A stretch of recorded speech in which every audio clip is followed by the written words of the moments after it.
پاکستان اور انڈیا کی جو کشیدگی ہوئی، جو بارڈر پہ جنگ ہوئی، جو میزائل حملے ہوئے، یہ سب آپ نے دیکھا۔ اور آپ نے یہ بھی دیکھا کہ کل سیز فائر کے اعلان کے بعد دوبارہ انڈیا نے خلاف ورزی کی، دوبارہ انڈیا نے پاکستان ڈرون بھیجے، اور یہ جو ویڈیوز ہیں وہ تمام دنیا نے دیکھی۔ لیکن آج میں بات کرنا چاہوں گا کچھ اہم چیزوں پہ، اور جو تحریک انصاف آج کرنے جا رہی ہے اس حوالے سے۔ دیکھیں، جتنے معاملات ہوئے، عمران خان کی رہائی کا مطالبہ کیا گیا، پے رول پہ ایک درخواست دی گئی، اور سب سے زیادہ دکھ یہ ہوا، سب سے زیادہ افسوس یہ ہوا کہ وہ درخواست اعتراضات لگا کر واپس کر دی گئی۔ ایک درخواست دی گئی اسلام آباد ہائی کورٹ کو کہ عمران خان کو پے رول پہ رہا کیا جائے، ان حالات کے پیش نظر، ان حالات کے مد نظر عمران خان کو باہر ہونا چاہیے۔ اور پھر ہم نے یہ بھی دیکھا کہ جن لوگوں کو ڈیجیٹل دہشت گرد کہا جاتا تھا، جن لوگوں کی گھروں کی چار دیواری کا تقدس پامال کر کے انہیں اٹھایا جاتا تھا، غائب کیا جاتا تھا، مقدمے درج کیے جاتے تھے، جو سوشل میڈیا ایکٹیوسٹ ہیں، جو ایکس یوزر ہیں، جو یوٹیوب پہ کنٹینٹ بناتے ہیں، ان کو گرفتار کیا گیا، مجھے گرفتار کیا گیا، اور بہت سے لوگ ہیں جنہیں گرفتار کیا گیا۔ عمران ریاض خان ہیں، سمیع ابراہیم ہیں، صدیق جان ہیں، جتنے بھی صحافی ہیں، جمیل فروقی ہیں، تمام صحافیوں کو گرفتار کیا گیا۔ لیکن ان حالات میں یہ چیز دیکھی گئی، ان حالات میں ایک ایسا یوزر، ایک ایسا اکاؤنٹ جس کے چاہے 50 فالوورز ہوں، ایک ایسا اکاؤنٹ جس کے چاہے 50 لاکھ ہوں، تو ہم نے یہ دیکھا کہ یہ تمام لوگ متحد نظر آئے۔ جن کو ڈیجیٹل دہشت گرد کہا جاتا تھا، انہوں نے اصل دہشت گردوں کے خلاف یعنی انڈیا کے خلاف جنگ لڑی۔ انہوں نے جو چیزیں چل رہی تھیں اس پہ ان کا جو بیانیہ تھا وہ وار کے رکھ دیا۔ انہوں نے پاکستان کی کھل کے سپورٹ کی، انہوں نے پاکستان آرمی کی سپورٹ کی۔ انہوں نے کہا کہ ان حالات کے پیش نظر ہم ایک ہیں، ہم نے متحد ہونا ہے، اور ساتھ ہی ساتھ میں عمران خان کی رہائی کا بھی مطالبہ کرتے رہے۔ دیکھیں، آپ اکاؤنٹس اٹھا کے دیکھ لیں، آپ اکاؤنٹس اٹھا کے دیکھ لیں کہ کس نے کب کس موقع پہ کیا بات کی۔ اب جب پہلا میزائل حملہ ہوتا ہے پاکستان میں، بہاولپور میں، مریدکے میں، مظفر آباد میں، کوٹلی میں، تو تب تمام تحریک انصاف کے جو سوشل میڈیا وارڈیئرز ہیں، تمام جو سوشل میڈیا ایکٹیوسٹ ہیں، وہ اکٹھے ہو گئے، اور پھر ساتھ ایک مطالبہ کرتے رہے کہ جوابی وار دینا چاہیے۔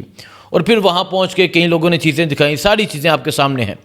لیکن ان حالات میں آپ نے دیکھا ہوگا کہ مریم نواز کی ٹویٹ نہیں آئی، نواز شریف کی ٹویٹ نہیں آئی، جن کو نوازا جاتا ہے، جن کو اسٹیبلشمنٹ نے ایک طاقت دی، اسٹیبلشمنٹ نے 17 سیٹوں والوں کو وزیر اعظم بنا دیا، ان لوگوں کی ٹویٹ سامنے نہیں آئی۔ اور پھر جب سیز فائر ہو جاتا ہے، جب یہ معاملہ ختم ہو جاتا ہے، جب جنگ بندی کا اعلان ہو جاتا ہے، اس کے بعد نواز شریف کی ٹویٹ آتی ہے، اس کے بعد مریم نواز کی ٹویٹ آتی ہے۔ لیکن جب پنجاب میں حملے ہو رہے تھے، جب پنجاب کے شہر گجرانوالہ میں ڈرون حملہ ہوا، لاہور میں ہوا، بہاولپور میں ہوا، جلال پور چٹن گجرات میں ہوا، اس کے علاوہ چکوال میں ہوا، اٹک میں ہوا، شیخو پورہ میں ہوا، پنجاب کے کئی شہروں میں حملے ہوئے، لیکن مریم نواز کا تب کوئی ٹویٹ سامنے نہیں آیا۔ اور پھر جب سیز فائر ہو گیا تب ٹویٹ سامنے آیا، اور یہ بھی کہ فتح کا جشن ہو، تب بھی مودی کا نام نہیں لکھا۔ مودی کا نام لکھنا تو یہ اپنے لیے گناہ کبیرہ سمجھتے ہیں۔ اور پھر دیکھیں، جو میں بات سمجھانا چاہ رہا ہوں وہ یہ ہے کہ تحریک انصاف کے تمام سوشل میڈیا ایکٹیوسٹ اس موقع پر اکٹھے تھے، اور ان لوگوں کو سلام پیش کرنا چاہوں گا، کیونکہ پاکستان ہے تو ہم ہیں۔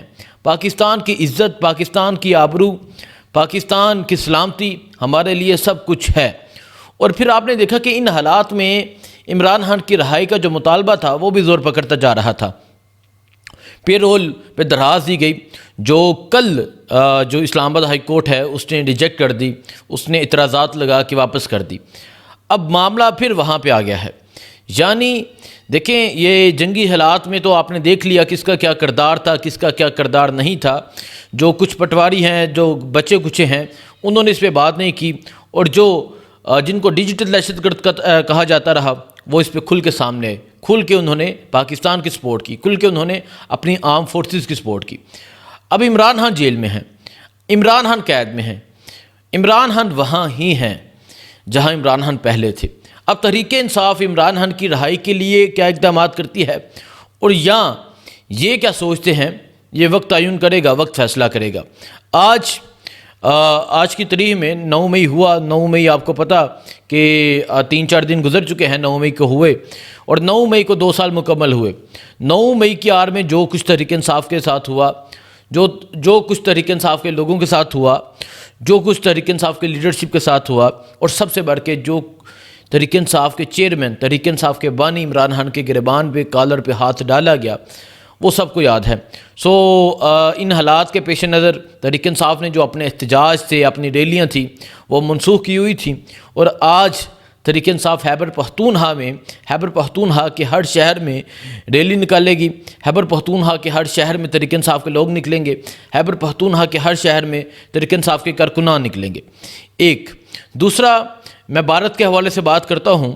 دیکھیں, بھارت نے ہمیشہ یہ بزدل دشمن ہے, یہ منافق دشمن ہے, اور یہ دھوکے باز بھی ہے. سیز فائر کا اعلان ہو گیا, ڈونلڈ ٹرمپ کی طرف سے ٹویٹ آ گیا. اس کے بعد ہم یہ دیکھتے ہیں کہ بھارت جو ہے یہ دوبارہ سے کل یہ جو ہے وہ ڈرون حملے کرتا ہے, جو بہاولپور میں دیکھے گئے.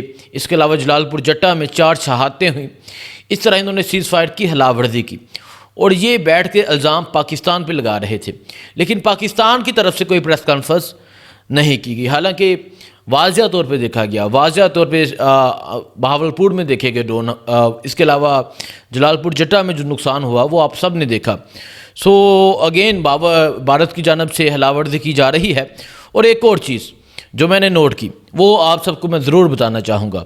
دیکھیں, جو سیز فائر ہو گیا, جنگ بندی ہو گئی, اس کے بعد انڈیا میں جو ری ایکشن ہے وہ بڑا سخت ہے. پاکستانی تو خوش ہیں, پاکستانی مطمئن ہیں, کیونکہ پاکستان نے جیت چکے ہیں. پاکستان کی ایئر فورسز جیت چکی ہیں. پاکستان کی فضائیہ نے کمال کیا ہے.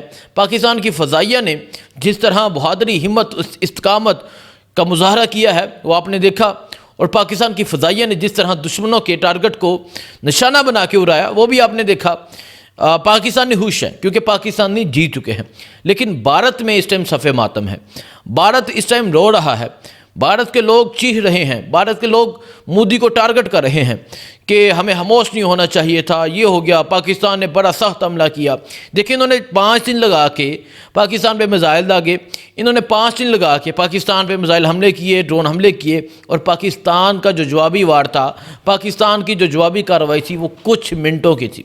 اور جو کچھ منٹوں کی تھی اس میں پاکستان نے 10 شہروں کو ٹارگٹ کیا تھا, جو میں نے کل آپ کو بتا دیا تھا, جس میں نیو دلی تھا. اس کے علاوہ اور کافی شہر تھے. دلی کو بھی ٹارگٹ کیا گیا, گجرات تھا, جلندھر تھا, پٹھان کوٹ تھا, آدم پور تھا, بیاس تھا, راجستھان تھا, سری نگر تھا, چندی گڑھ تھا. تو پاکستان نے اس طرح ان کی ایئر بیسز کو, ایئر فیلڈ کو, پاکستان نے ان کے اسلحہ ڈپو کو تباہ کیا. اس کے بعد جب یہ سیز فائر ہوا تو جو بھارت کے لوگ ہیں وہ اس ٹائم صف ماتم بچھا ہوا ہے. وہ اس ٹائم مودی کو ٹارگٹ کر رہے ہیں. اور ہم نے یہ سنا, ان کی سپیسز میں جا کے سنا, ان کی ایکس کی سپیسز میں جا کے سنا وہ کس طرح مودی کو ٹارگٹ کر رہے ہیں. یہ تمام تر صورتحال ہے اس ٹائم بھارت اور پاکستان کے حوالے سے. لیکن بات پھر میں وہاں ہی کرتا ہوں کہ عمران خان ابھی بھی جیل میں ہے. اب تحریک انصاف عمران خان کی رہائی کے لیے کیا کرتی ہے یہ دیکھا جائے گا. دیکھیں, عید الفطر کے بعد کہا جا رہا تھا کہ عید الفطر کے بعد سڑکیں گرم ہوں گی, احتجاج ہوں گے, یہ کچھ ہوگا, وہ کچھ ہوگا. اور پھر عمران خان نے آخری ملاقات میں جنید اکبر کو ذمہ داری بھی دی. اب جنید اکبر اس کو کس طرح نبھاتے ہیں یہ دیکھا جائے گا, اور یہ بہت عام ہے. اور دیکھتے ہیں تحریک انصاف کیا کرتی ہے. اب آگے جو ہے وہ عید الاضحیٰ آنے والی ہے. کیا یہ والا چورن بکے گا کہ اب عید الاضحیٰ کے بعد احتجاج ہوگا, عید الاضحیٰ کے بعد عمران خان کی رہائی کے لیے اقدامات ہوں گے؟ کیونکہ اگر یہ اسلام آباد ہائی کورٹ کی طرف دیکھتے ہیں, اگر یہ سپریم کورٹ کی طرف دیکھتے ہیں, اگر یہ عدلیہ کی طرف دیکھتے ہیں, تو وہاں سے تو انصاف نہیں ملنے والا. وہاں سے انصاف ملنا ہوتا تو آج عمران خان 1.5-2 سال ہو گئے ہیں جیل میں نہ ہوتے, عمران خان پہ اتنے کیسز درج نہ ہوتے. تو وہاں سے امید لگانا تو بیوقوفی ہے. اب تحریک انصاف کا کیا عمل ہوتا ہے, کیا پلان ہوتا ہے, یہ دیکھا جائے گا. دعاؤں میں یاد رکھیں. اللہ حافظ.